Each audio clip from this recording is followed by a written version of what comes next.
Hi, Mark Renshaw here, and this is the story of my bike. Today we've got a Scott F01, which I was riding back in 2010 in HTC High Road. So probably one of the most iconic teams, the best team that I ever rode in my career, results-wise, and teammates and staff and leaders.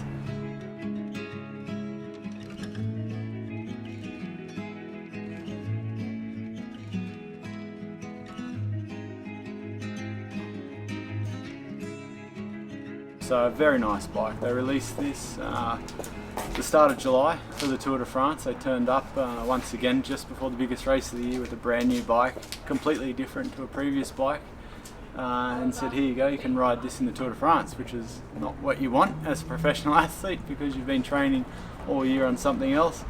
But saying that, it was a very nice bike. Back then it was that 3-to-1 rule that all the companies were trying to get their head around. And we can see Scott pretty much chopped off the back of the tube, and they said they've called it the Aero Technology.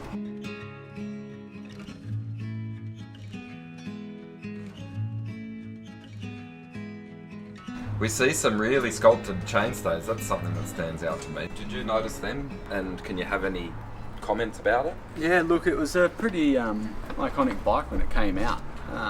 As you mentioned, it's big, it's beefy, it's big carbon around the head tube here, like that's a lot of carbon in there, a lot of carbon around the bottom bracket. Memories of the bike was very stiff. Weight wise, probably wasn't the lightest bike that I ever rode, but as far as stiffness and at that stage aerodynamics, it was a very nice bike. And yeah, I suppose just the big tubes in the head stay and the bottom bracket made it quite stiff.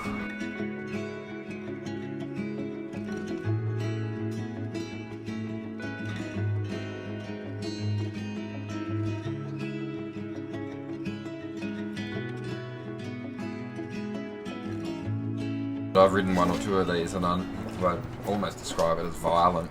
But I think, that's just me as a punter. But you'd like that to be as harsh as can be based on the discussions we've had so far.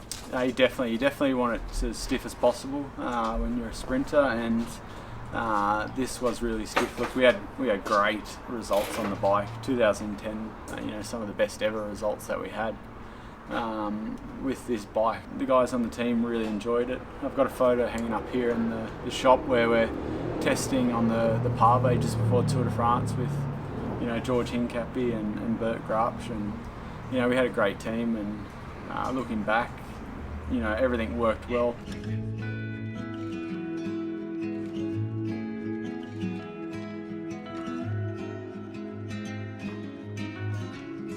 Seat post, nice and chunky, so not losing any stiffness through there.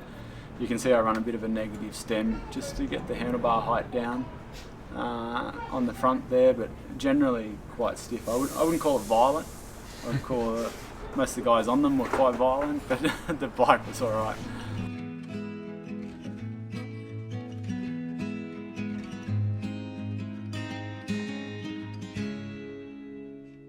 What's been interesting is just to sort of watch your recall. Like, it's not like you sit down and you've done a whole lot of research. You're just looking at the bike, and then the memories come to mind. Is that how it works for you? You sort of hark back through the years that way?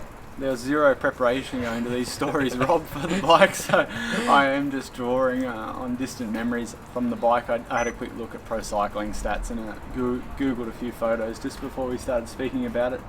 But looking at the bike, they weren't my race wheels that are in there. That's a set of head de-stickered wheels that we were riding at that period. And I think this was my training set of wheels. So we've got, if we look back for some info on the training wheels, cross-laced, head high pressures. Probably the stiffest, most durable training wheel I ever had in my career. At that stage was doing a hell of a lot of sprint training.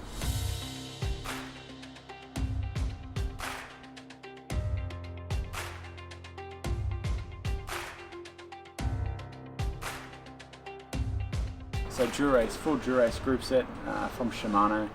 Interesting fact was when power meters were just starting to really take off. I've got an SRM power meter on the bike. It's still on the bike. 2.5 mil cranks. And the funny thing is we've got the external battery for the Di2, which you don't see too often. We've got the speed sensor on the rear stays here for the SRM head unit. So also quite funny. Didn't have GPS or anything back in these days. We've got the mount. I've got the SRM still at home in the in one of the drawers. So it's a trip back down memory lane. Still got the quite round bars, using Pro handlebars and stem and physique seat. So as you can see through my career, I was really lucky. I didn't have too many changes in brands over the length of career that I had. Just while we're focusing on the power meter concepts, like how different did riding become during the increased usage of that kind of data? Did you alter your training, your workload a lot because of it? Yeah, 2010 was, at that start of that period where it was just, common that every pro rider had a power meter and everyone was trained by power. And SRM was one of the best back in the time. I think they had 4 strain gauge through the crank, which means they were, compared to now, with some of the power meters, that's 4 times the amount of data they were getting per second. So it was really in-depth. There was a lot of data to collect on the head unit, and the trainer every day would download that and analyse the power and kilojoules and heart rate burned on the day. So it was really a big spike in training like that. You talked about, in glowing terms, about the management and the team in general. I'm going to ask just for 1 or 2 stories about Alan Piper, if you don't mind. So guys, you've got to be right at the front at 800 metres to go. The wind's coming from the left-hand side. Make sure you're hugging the right-hand side of the road. His last season he got Director of the Year in Belgium. He's guided all kinds of bike riders to all kinds of successes. You've worked with him closely. Congratulations to Team Columbia, unofficial winner of today's stage, number 1 on today's ride. Can you give me any recall on your time Yeah, with Alan? sure. No, I've got some great stories with Alan. You are the best, boys. You are the best. Congratulations. We had some up and down times as far as results wise, but he's always super motivated and always super professional. Alan, alongside another director we had at HTC, Valerio Piva, two great directors, and they worked hand in hand. They were in the car together a lot in HTC, and yeah, we had great times. As far as some stories, I can vividly remember Credit Agricole folding. I was looking around for a team. There was a chance I could go with Tor Hushoff, but off the bat, I rang Alan and said, "Look, I want to come." To that time it was T-Mobile. It was just finishing up as High Road, and I said, "I want to come over and work with Cav." So, it was good to look back at that. He was my first point of contact in the team, and he pushed really hard to get me there. So he got my foot in the door at HTC, and from there it was eternally grateful for Alan for getting me in the door there, because that's where my career really started. And just a super motivated guy.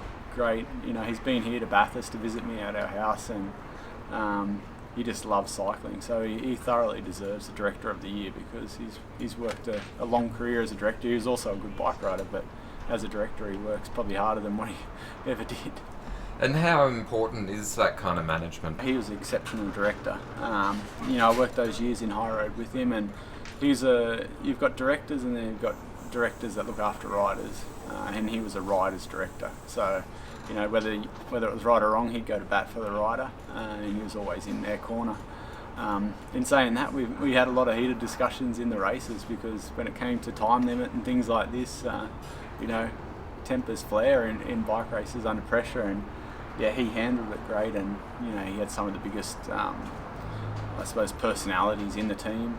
At that time, George Hincap, Ian Cavendish, Michael Rogers, Bert Grups. We had so many good riders, and he was managing all these guys, the best out of any of the directors. You just whipped up another name that I've got plenty of questions about and plenty of knowledge on, but Michael Rogers, he is one of the unsung heroes. Like, I know he won 3 world titles and did a lot himself, but as a road captain, he was one of the most calming influences. He could dictate tactics pretty well, and then he could respond with his legs as well. But just, can you give a little overview of Mick as a road captain? Yeah, no, I got the opportunity. I rode with him a few seasons there, and obviously raced a lot of my career with him. You know, thinking back, one of the the best moments was when we won Tour of California together with Dodge. You know, we turned up with half a team of sprinters, and Dodge going for the overall victory in Tour of California, and we got him across the line first. I don't know how much myself and Cav helped, but we fetched him a bidding on the flat when we could. So we had a lot of good victories together, and he did a lot of big races like the Tour, and he was leading in those mountain stages when we were nowhere to be seen. He was leading the climbers group in the team. So for a guy who's got such a reputation, a sprinter, a lead-out man, or even track specialist, how is it when you've got GC guys to cater for? Is it a case of, okay, I'll be there for the first 50, 80 Ks or that kind of thing?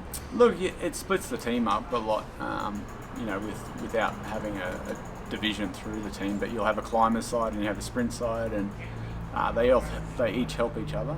But reality is, like, I can't do anything for a climber once we really hit the honest uphill road stages. You can't do much rather than just finish the stage. And when we can, we help with positioning into climbs, biddens, that kind of stuff.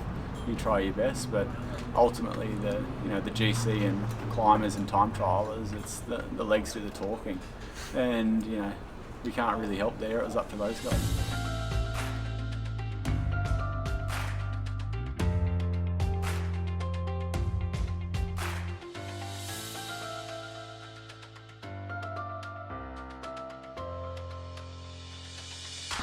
Now, all in all, look, a very fast bike, one of the first aero bikes that we had,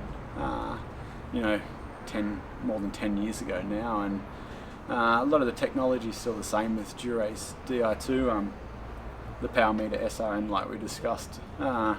It's obviously evolved a lot.